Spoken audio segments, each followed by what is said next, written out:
Welcome, friends, to another episode of 5 Minutes English Practice, where we talk real life, real struggles, and real growth. Today, we're tackling a mindset that holds so many of us back. The idea that we have to be ready before starting something new. Guest, what does ready actually mean to you? Thanks for having me.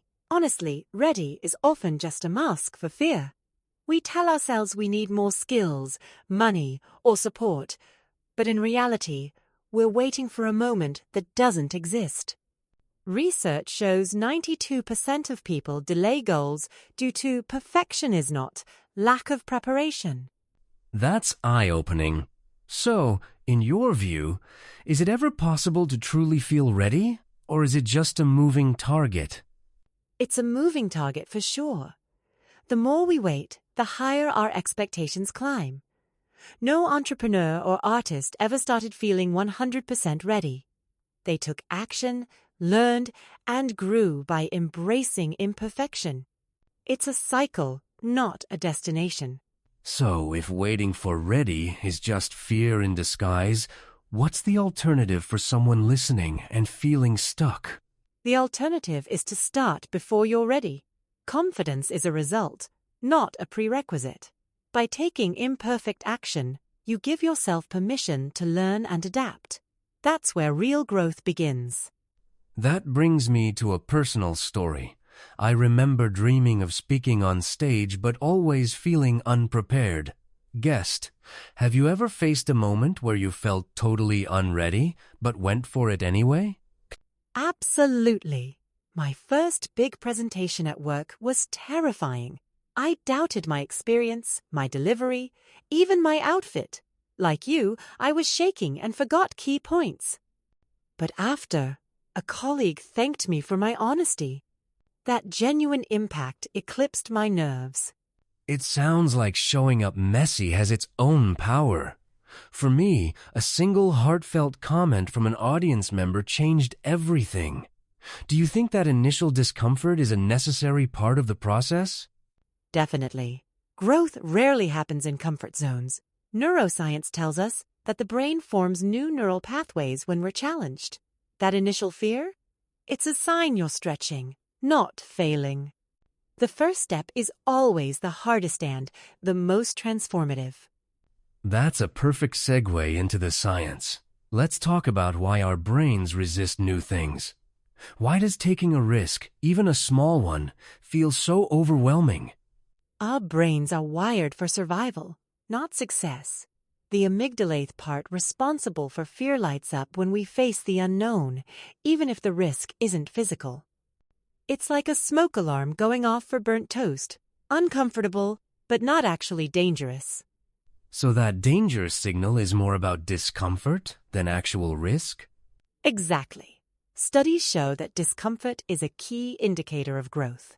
When athletes train, they push past comfort to build strength. The same applies to starting new habits or projects. If you feel uneasy, it means you're moving forward. That's a great analogy. So, if someone feels anxiety about posting their first video or switching careers, it's just their brain doing its job, not a reason to stop. Right. Recognizing the difference between fear as protection and fear as a barrier is crucial. Growth happens outside the comfort zone, and the brain will eventually adapt. Let's talk about what happens when you ignore the myth of ready and just start. What shifts once you take that first step, even if it's messy? Momentum kicks in. Like a snowball, the hardest part is that initial push. But once you start, each small win builds confidence and energy. Harvard Business Review found that people who act before feeling ready are 40% more likely to achieve long-term goals. That's fascinating. The first attempt might not be perfect. Maybe that blog post isn't Pulitzer-worthy, but it creates a feedback loop for improvement. Why is momentum so vital for growth? Momentum reduces decision fatigue. When you take action, you stop overthinking and start learning. Each experience, even the awkward ones, teaches you more than endless planning ever could. Consistent action compounds over time, like interest in a bank account. So, instead of aiming for perfection, we should focus on building momentum, even through failures. This all sounds inspiring, but what about practical steps? How can someone listening turn intention into action, especially when self-doubt is loud? Great question. First, accept imperfection. Your first version won't be your best, and that's okay. Then, break goals into tiny steps. Instead of write a book, try write 100 words today. Small, consistent actions create lasting change. I love that. What about accountability? How can listeners make their goals feel more real? Commit out loud. Research from the Dominican University shows people are 65% more likely to achieve goals when they share them with a friend. Schedule your first step. Put it on the calendar. And most importantly, start ugly. Messy action beats no action every time. So, it's about progress, not perfection. Even a tiny, imperfect action matters more than waiting for flawless conditions. Let's look at some real-world examples. Sarah Blakely, Steven Spielberg, Oprah. What do their stories teach us about starting before we feel ready? Each of them faced setbacks. Blakely sold fax machines before launching Spanx and had no business background.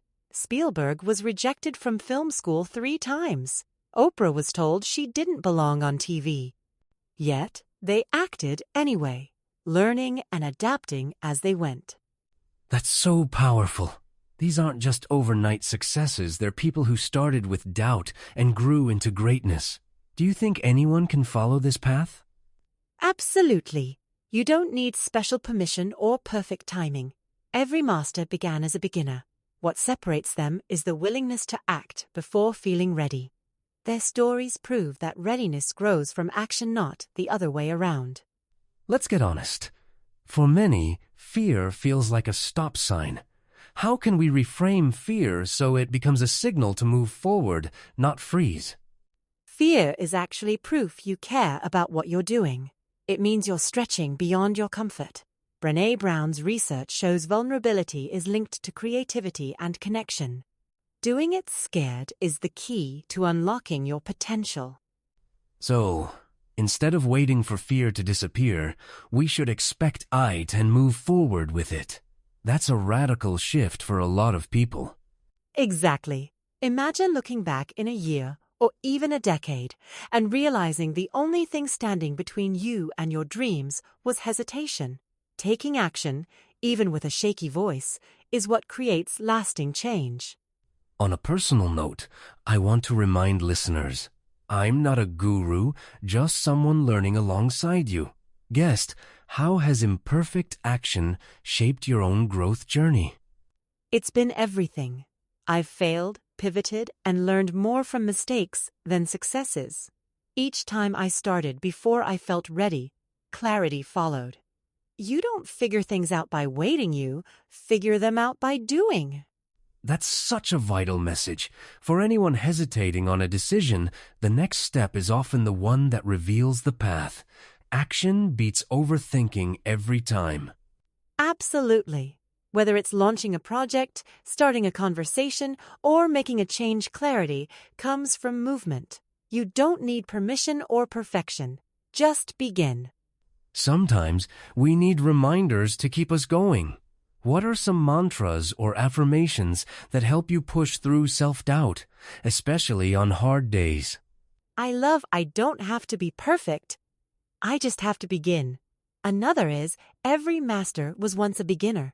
Studies show repeating positive affirmations can decrease stress and increase resilience by 18%. Those are powerful.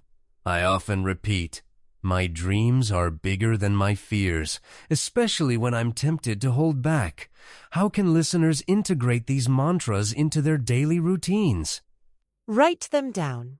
Say them out loud. Stick them on your mirror or set reminders in your phone. The key is repetition over time. Affirmations can rewire your self-talk and prime your brain for action. Before we wrap up, I want to challenge our listeners. What's one thing they can do today to break the cycle of waiting and start before they're ready? Pick the first step that comes to mind, no matter how small. Sign up for that class, send the email, write the first paragraph. The action itself is more important than its size. Studies show that starting increases your chance of finishing by over 70%. That's a powerful statistic. So it's not about making a giant leap, it's about making a move today. Listeners, whatever you've been putting off, commit to one action before the day ends. Exactly. Momentum builds from that first imperfect step. And who knows? A year from now, today could be the day you look back on and thank yourself for starting before you were ready. As we close, if this episode inspired you even just one, share it with someone who needs to hear it. Tag us with "Start Before You're Ready" and let us know your first step. Any final thoughts for our listeners, guest? Remember, the world doesn't need your perfect story. It needs your real, unfinished, evolving journey. Don't wait to feel ready. Start now. We believe in you and are cheering you on always. Thank you for joining us. Keep rising, keep growing, and remember, action creates clarity. The world needs what you've got. Start today. I'm rooting for you.